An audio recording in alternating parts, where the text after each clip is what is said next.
जिल्लानि मादाव टप 10 मासियाव उथ्रिसारनो हानाय फरायसाफोरखौ डिमाकुसियाव बरायनाय हाबाफारि खुंदों। दिनै 18 मे थामहिनबा बर' बिजोंनि गायसनथाय सान। दिनैनि बे सानखौ दुलाराय रायजो नाङैनो फालिनायखौ नुनो मोननाय जादों। दिनैनि बे गोथार बर' बिजोंनि सानावनो अदालगुरि जिल्ला दुलाराय बर' फरायसा आफादनि बानजायनायाव डिमाकुसि दख'रा एबसुनि बेंखनाव थानाय डिमाकुसि हाथाइसालियाव सानसेनि हाबाफारिजों अदालगुरि जिल्लानि गुबुन गुबुन फरायसालिफोरनिफ्राय बर' बिजोङाव फरायना देग्लायनि मेट्रिक आनजादाव सेथि मासि आवग्रिनो हानाय फरायसाफोरखौ थुलुंगाखांहोनो बरायनाय हाबाफारि खुंदों।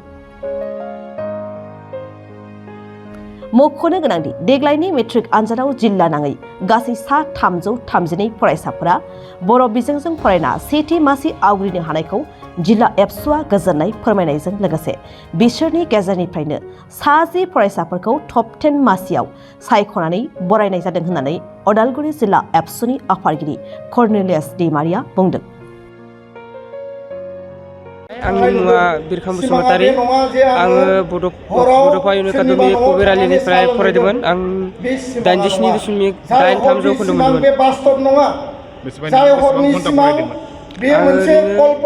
आं 9 घन्टा फरायदोंमोन। आरो बास्तब सिमाङा जाबाय नोंनि जिउआव नुनाय बेखायनो सिमां आरो जिउनि नोंनि थांखि आंनि न'खराव थानाय आदा बाजैमोना एकदम थुलुंगा होदोंमोन। माने फरायनायाव मोजां फरायनो थिनदोंमोन। बेखौनो लानानै आं मोजां फरायदोंमोन। आंनि उनाव डक्टर जानो सानदों। नीट एग्जाम होनांगोन। एडमिसनखौ टंला अरुणोदयाव लाबाय।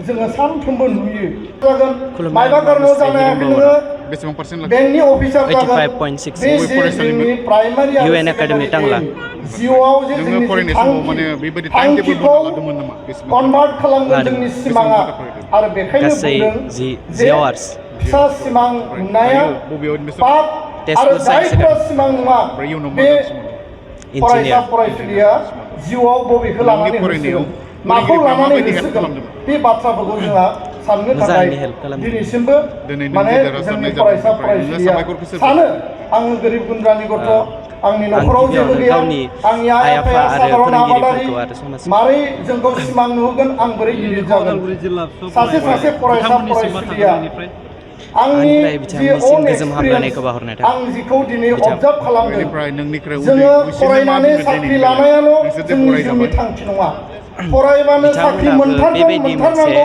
बेबो जिउनि थांखि नङा बाथ्राया जाहैबाय जे बियो मोनसेजों मोनसे सोनारलायो जि थाखोआव फरायबाय थादों बिसोरनि थाखाय आं मोजां खोथा बुंनो सानदों जाहाथे बिसोरो मोजां खस्थ' खालामनानै इयुनाव जोंनिख्रुइबो मोजां पारसेन्ट मोननानै बर'फोरनि मुंखौ मोजां आसामाव नामदांखा खालामनो हायो। बेनि थाखायनो दानिफ्रायनो नाजानांगौ होनना गोजौ सोलोंथाइ लानो गोसो जानाय एचएस आनजाद उथ्रिनाय फरायसाफोरनि थाखाय गोजोनथाव खौरां। जारागुरिनि गबिन्द बसुमतारी कलेजाव BSc सेमेस्टारनि थाखाय फरायसाफोरनि मुं थिसननाया सोलिगासिनो। 2024-25 सोलोंथाइ बोसोरनि थाखाय BSc सेमेस्टारनि मुं थिसननाया सोलिगासिनो दं गबिन्द बसुमतारी कलेजाव।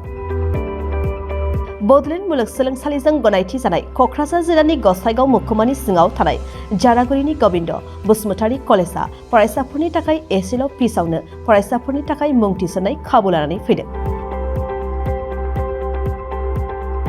गिबि मुं थिसनगोन 100 फरायसाफोरनि थाखाय माखासे स्पेशल अफारजों लोगोसे गुबुन गुबुन रोखोमनि बेसेन होनाङै क्लासफोर जेरै spoken English, self defence, computer कर्सनि खाबुजों लोगोसे फरायसाफोरनि कलेजाव थांलाय फैलायनि थाखाय बेसेन होनाङै बास सिबिथायनि खाबु होनाय जायो।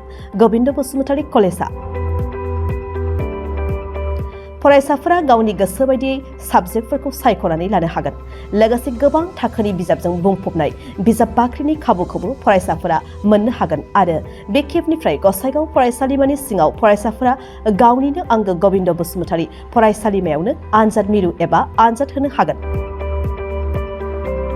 बेनिखायनो गोदानै एचएस आनजाद उथ्रिनाय फरायसाफोरा गबिन्द बसुमतारी फरायसालिमायाव बाङाय बेसेनावनो एडमिसन लानानै गोबां खाबुफोरजों गोजौ आरो गोग्गो सोलोंथाइनि खाबुखौ लादो।